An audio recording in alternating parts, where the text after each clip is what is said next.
Hey, this is Anney. And Samantha. And welcome to Stuff Mom Never Told You, a production of iHeartRadio.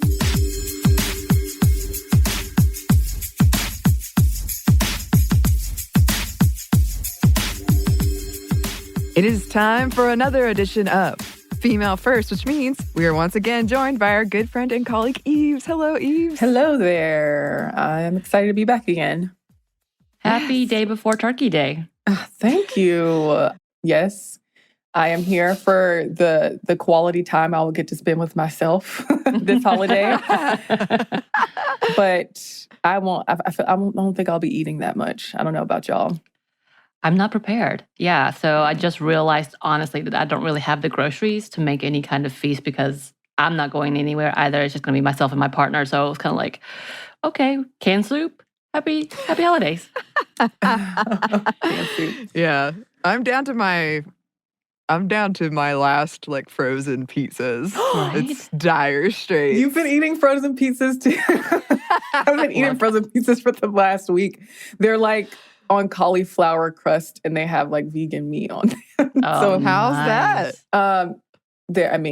It's still not a high standard. I mean, they make them sound like it's fancy, but it's still frozen pizza. But I mean, Yeah. it works and it's easy. And You know I feel what?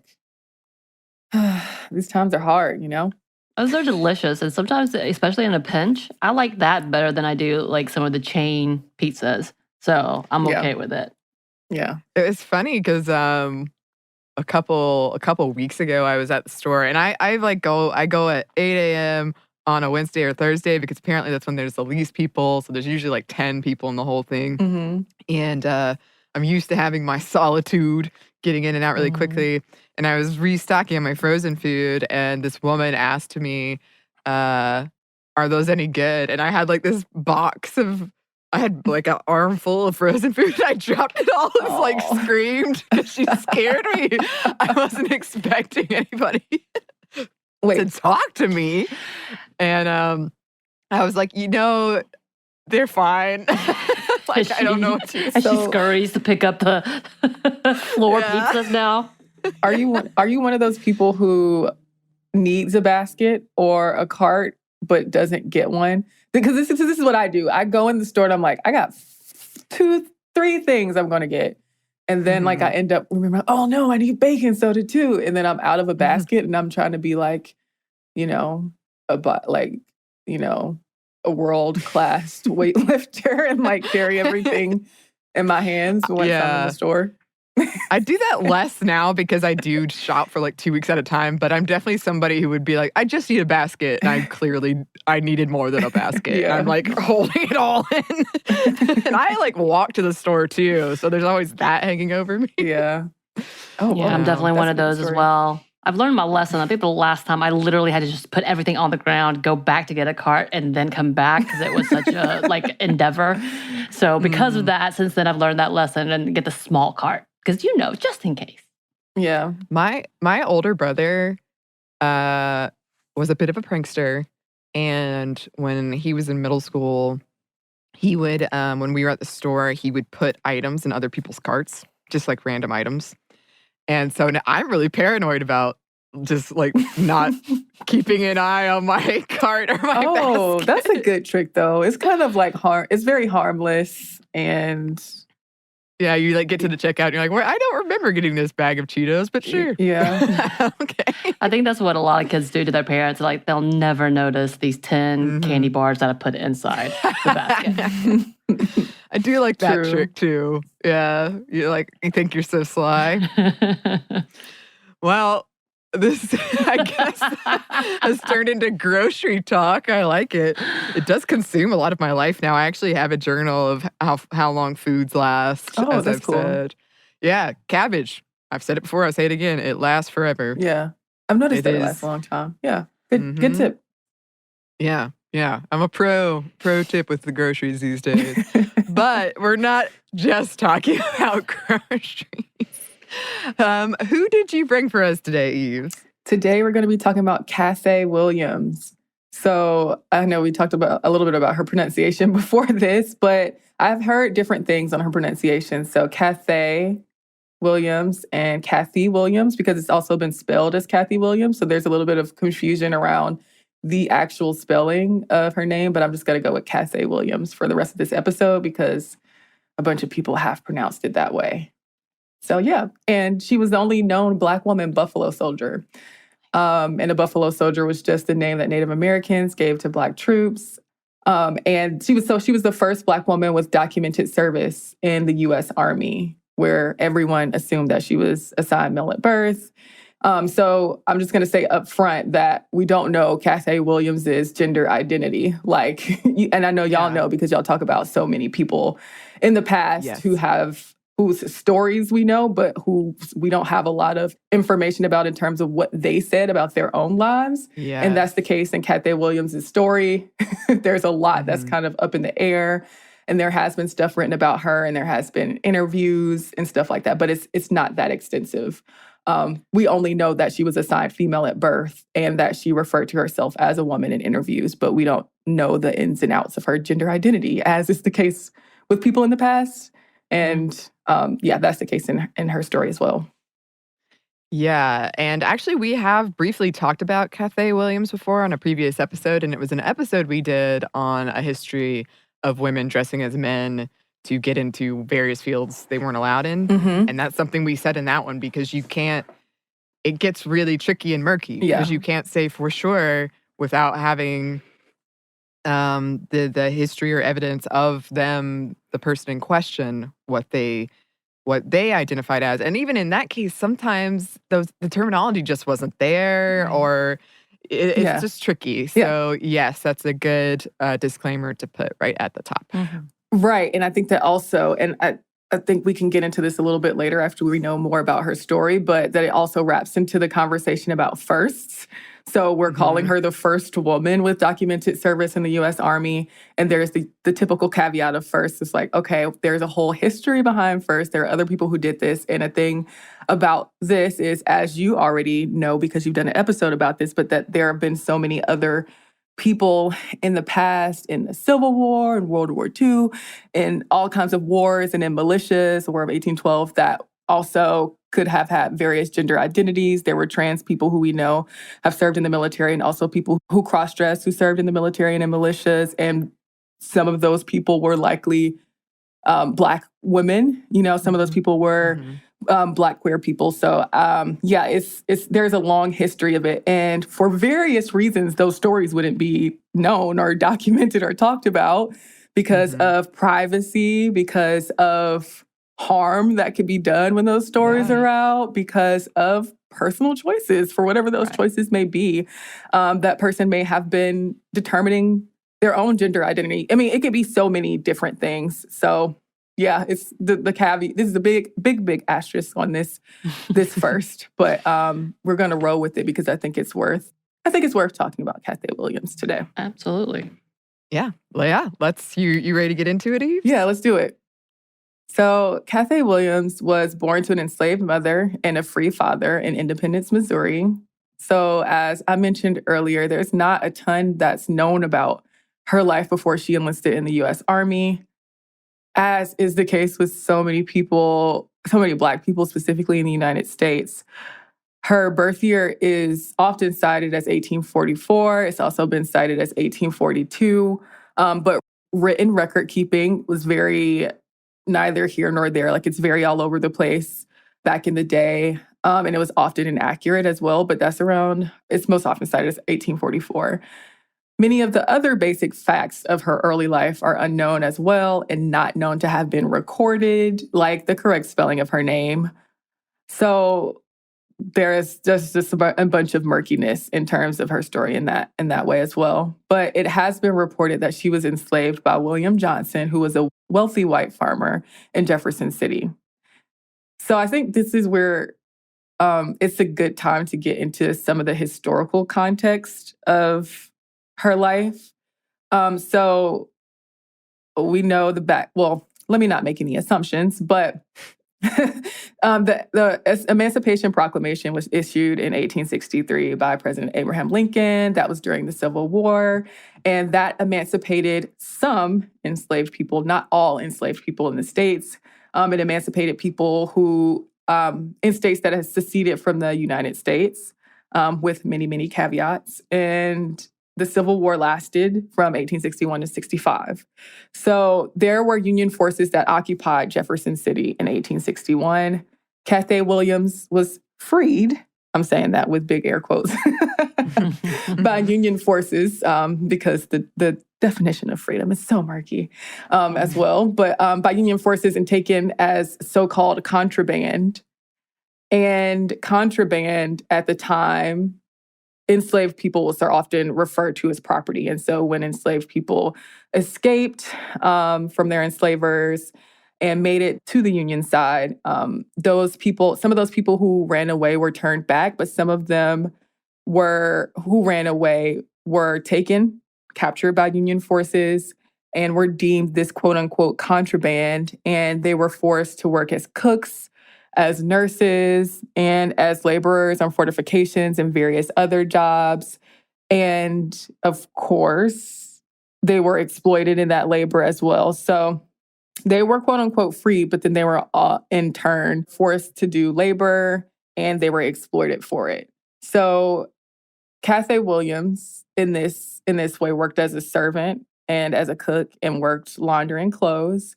And she began traveling with the Army across the country. And she was able to experience what life was like for soldiers during her travels. We have a lot more to discuss, listeners, but first we have a quick break for a word from our sponsor.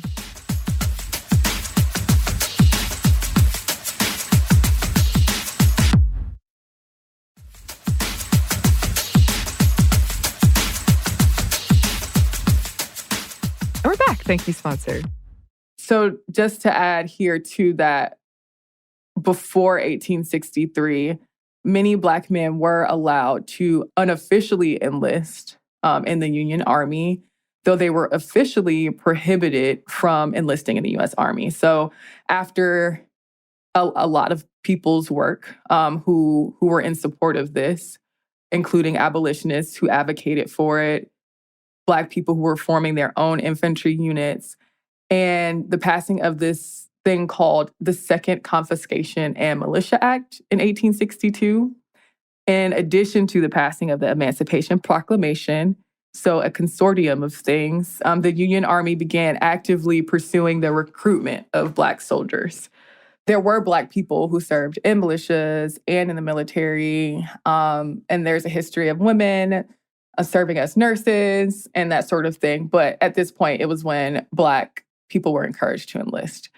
So you might have heard the term Buffalo Soldier in other contexts, but there were Black soldiers who served largely in the West just after the Civil War, because in 1866, the Army Reorganization Act authorized the creation of Black regiments with Black enlisted men and white officers.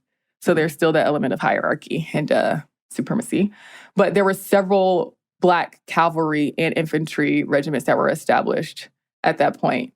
And serving in the Army, even though we mentioned the quote-unquote contraband who were exploited for their labor, it was work.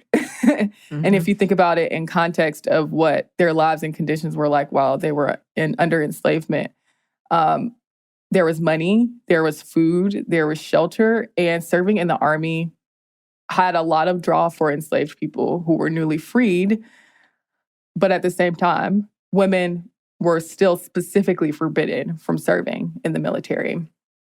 They contributed to the war effort in other ways as nurses and cooks, but more than 400 people who were assigned female at birth fought in the Union and Confederate armies during the Civil War. So just to reiterate here that we can only speculate at their gender identity because where it's not known or explicitly stated. So they would do things like bind their breasts, cut their hair, and take different names to be able to participate in the Army. So there's a long history of people who cross-dressed and a long history of people, trans people in the military and in militias in the U.S. generally. But Cathay Williams enlisted in St. Louis in November of 1866 under the name William Cathay or William Cathay. Yeah. I love it. I love it. The old switcheroo. I guess I could have gone with Reese. I couldn't be Reese Anney, could I? That doesn't work. No, I like it. I like Yeah? it. Yeah. All right. Reese Anney. I like you looking off into the distance as you say this I know. name. Yeah. Like, what could she have My new already identity is. accomplished? Reese Anney. I actually really like that. I tried really, really hard to get Reese to stick. Yeah. And it didn't. And then I tried really, really hard to get my middle name Hollis to stick, and then it backfired because kids are mean. Yeah. So, you know, maybe a pin name in the future. I'll just switch things Could around. be. I'm here for it. This is a fun conversation. Yeah, so her enlistment papers have her at 22 years old at the time. They said that she had black eyes, black hair, and black complexion, and was 5 feet and 9 inches tall, which was something that worked in her favor at the time, because the way they describe physical exams, it seems like they weren't that extensive, and that being tall was a plus on the short list of things that got people to be able to be enlisted. So she might have joined the Army because it allowed her to have a better life than what she would have had otherwise, and that it would have also allowed her to live independently, which is something that she stated that she wanted in her life, to be able to do her own thing, make her own money, and support herself. She enlisted voluntarily for a 3-year term, but she only served for a little more than 2 years in the 38th U.S. Infantry Company A, which was a Black unit. She went with her regiment to Fort Riley, to Fort Harker, to Fort Union, and Fort Cummings in New Mexico. And life was tough, like it was for other people. The environment was rough. There was racism. And then they faced illnesses like cholera. So things coming from many directions. But while she was serving, she actually caught smallpox and other illnesses and was frequently hospitalized. And while she was in Fort Bayard in New Mexico, she was diagnosed with neuralgia, which is pain caused by an irritated or damaged nerve. Oof. Yeah. So this is a thing that is prominent in her story, just like her frequently being in the hospital and talking about the illnesses that she had and what her condition was. And in October of 1868, she was discharged from the Army. There was a story about Cathay Williams that was published in the St. Louis Daily Times in January of 1976.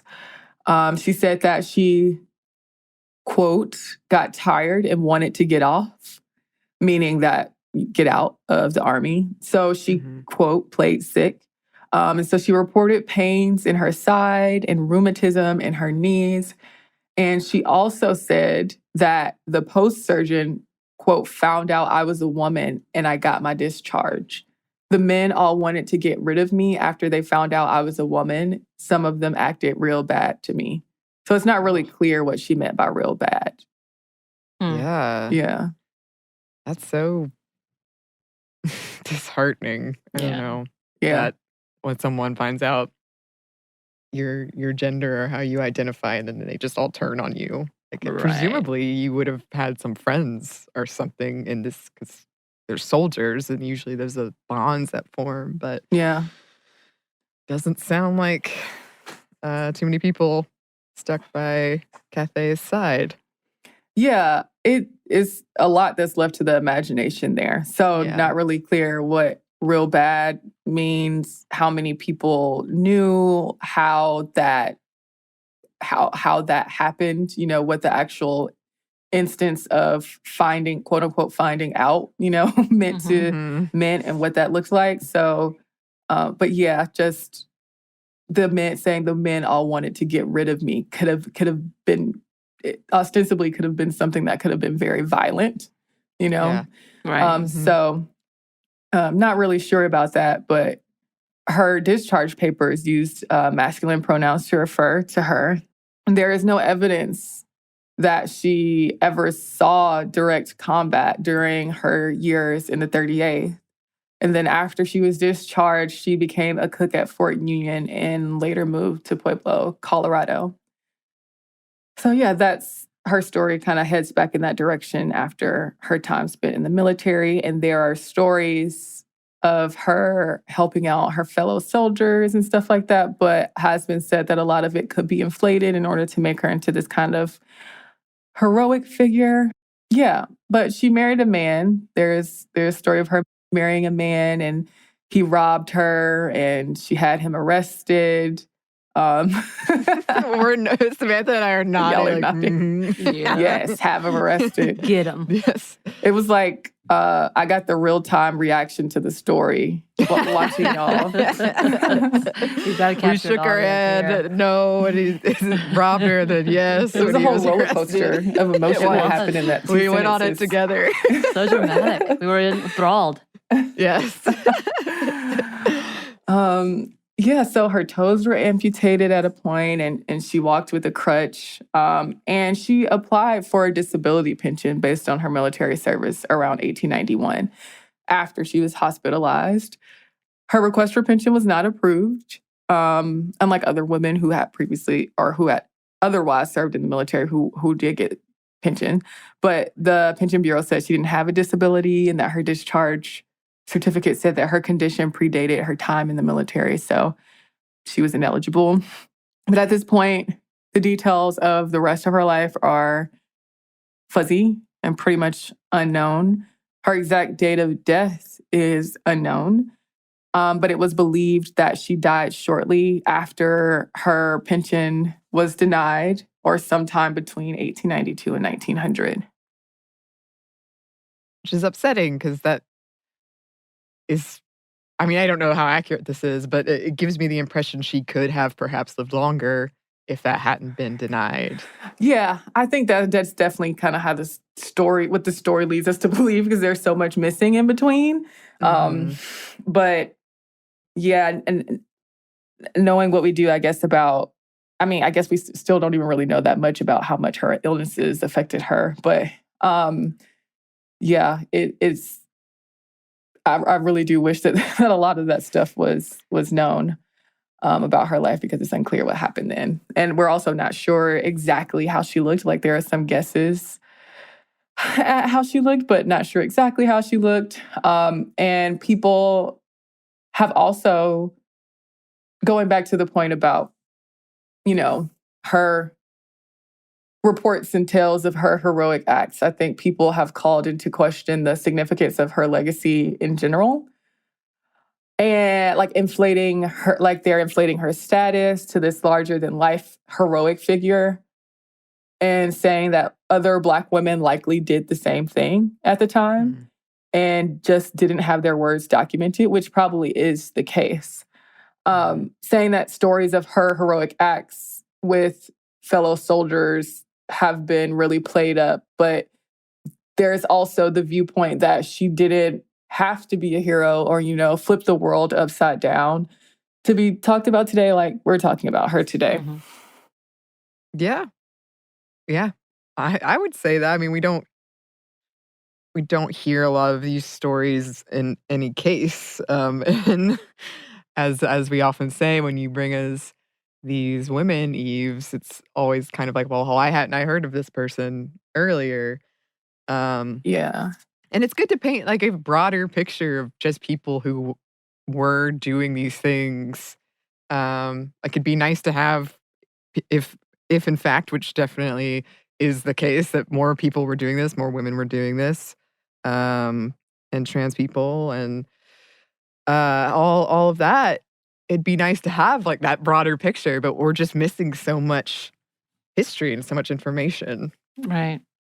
I think one of the big things to these stories is it's not just a story, and it's not something that was to them significant necessarily. Like, there's probably more women and more trans and more queer women that were doing these things just because there was no other option. Kind of like how we talk about sometimes with kids in the military today, which is not at all the same situation, but they don't know a better option. And for that time, we don't know exactly where she was or where people were in their lives that they had to. And I can't imagine, especially during the Civil War, when your role is defined in such a minute way anyway, and you've been dismissed as an actual person, as an actual human for so long that you're having to try to prove yourself somehow. So the significance that she endured so much during this time alone is historical. Yeah. Yeah, I think so. We do have a little bit more for you listeners, but first we have one more quick break for a word from our sponsors.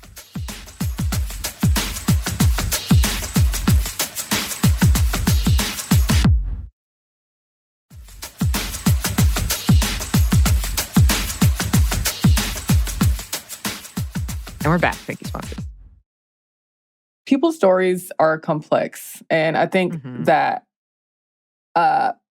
of course, we should think about how we remember people. Like, of course. Like, I feel like that's what we talk about in first, because there's so many social implications of what a first is. Like, there's already enough around that. So I think I do try to be careful around exalting a person or putting a person on a pedestal just because they're a first, because there are a lot of firsts that people, and like, I think it's obvious to everyone who's been listening to this series so far that like most of the people have done good things we would consider quote unquote good or morally good or technically really cool and worthy the of official like, term. cool, really cool. Officially cool. And definitely keeping it in that realm, because there are a lot of firsts that we don't and wouldn't speak about that are, different contextually. But also trying not to, even though these people are doing quote officially cool things, that doesn't mean that their entire lives were ones that we should model ours after or want to model ours after, or that we should even treat them as heroes because of things like stories that weren't documented, because of things like people are whole people that like their career wasn't the entirety of their biography. So yeah, we should definitely, and also a thing that I will say is that, I mean, we leave it up to ourselves and to people once they have the stories to take with it and do what they want to. There's only so many hours in a day and years in a life to be able to study people's biographies. So it is like, if you're inspired by this story, then cool. Maybe you want to learn a little bit more about it or about the context of it or about similar people. And if it's not your cup of tea, then don't roll with it. But get another cup. Get another cup. Maybe some coffee instead. Yes. If you want the caffeine. I'm a tea person, but so and I think there are a lot of ways in which it's just really interesting about who we choose to talk about and who we choose to remember and sort of focus on. And I feel many ways about the situation specifically around Cathay Williams, because I'm not a historian of her life or a historian, period, but I think I have the grace, I think that I have the grace to be able to say that I have a right to feel a way about it just personally. And it just kind of reeks of only wanting to give Black women and Black queer people the bare minimum, kind of just like the idea that so many Black stories are unworthy of telling and they have to hit this certain point to be able to be worthy of telling. And it's just like so many stories like Williams's have gone untold. And there's not really a need to embellish or make it more than it was, but I'm cool with that. Like, I'm cool with an okay story. I might be a little bit more bougie when it comes to actual film. I am not cool with an okay story if I'm watching like a film or a television story. But I was going to say, you don't like the based on a true story versions? Based on a true story. But it's no need to embellish it, but we can still uplift her story. It doesn't have to be, we don't have to put it on a pedestal necessarily. And I'm here for telling stories. I'm here for telling the stories of Black people that may have been mediocre at what they did. Like being a first and being mediocre aren't necessarily mutually exclusive. I mean, that's true. Sometimes you have to work out you have to work out the details and get it right for the next person. And I think it's wrapped into kind of this expectation for Black folks to be superhuman And when they fall short of that, we might as well not even, we might as well just throw them in the trash can of history. Yeah, so like all that said too, going back to the first thing, it's like we can take first with a grain of salt. Right. We can just treat them as an entry point. And in contemporary terms, like at Cathay Williams' time, during that time, she may not have been that remarkable. Like there very well could have been and probably were other Black women who did the same thing. And even if we knew a little bit more or a lot more about Cathay Williams' story and compared those to other Black women or Black queer people who served in the military at the time, maybe hers didn't have as many twists and turns. Who knows? And she may not have even been the first, but the first documented is what we have. So you can decide for yourself whose story is worth delving into for you personally, and that can be what it is. That can be what it is. I think a lot of these stories that we say and that you bring to us, it's not necessarily what we're talking about as the individual, but kind of the connotation of society at that time, and even at this time, of who they're willing to talk about, who they're willing to acknowledge, and how they're willing to acknowledge it. That's also but that's also a significant impact to these stories. It's not so much that not always trying to find out big stories. It's just that they're unwilling to tell the story. So trying to get that story to begin with, you have to garner that interest, which is absurd in itself. Because it doesn't have to be, I blew up a whole tank or, a village and rescued all these people and blah, blah, blah. That type of story to be significant. You watched that story? I got it. I'm going to start this one. But, those big significance to be heard or to be seen, and the problem of what was happening at that point in time. And again, her life kind of turning into dissipating, essentially, and not knowing exactly what happened with whom. And her not being the first, but she's just being the first to be noticed. And it is, again, like an impact of like what society is trying to say is it significant and isn't. Just a thought. Yeah. And that's something we still talk about today when, as you were saying, Eves, that it to me, like, say a movie with an all women cast or all Black cast or all Black woman cast comes out, and there's so much pressure on it to perform well and be this amazing thing, or else they'll never make another one again. Whereas there's just movie after movie after movie that's just mediocre white dudes, and there's not that same level of expectation. And I would love to live in a world where there's tons of mediocre movies of all kinds to choose from. Yeah. And you like all of them. Yeah. Well, I mean, horror movies, I might delve in. Same here. Yeah. So I'm definitely with you on all these points, Eves, and I'm glad that you brought this story to us today. Yeah. And it also reminds me, if anyone is a nerd like me and likes writing prompts, I have one for you. Because when I took the GRE eons ago, there was a writing essay prompt where it was, can heroes ever exist in a world where you know almost everything about them? And I still think about that to this day. I still think about it. Well, that's because cancel culture, quote unquote cancel culture, and calling in and calling out and all of that, I feel like is wrapped up in that. And it's easy to slide that into the conversation as well. Yeah, I mean, that's true, because this was definitely a decade ago, I think. So I would have even more new thoughts. Maybe I'll take my own essay prompt. Well, where did you land? Like, I don't know if you can articulate that succinctly right now, or you need that you need the pen and the paper to get that out. But I can't be as prolific and beautifully written as that was. But I believe what I arrived at was there can be no heroes in the terms that I think a lot of people think of them. But if we change how we define hero, that they can definitely still exist. Basically, it's harder because people are, if you know everything about them, they're going to let you down in some ways. That's just X.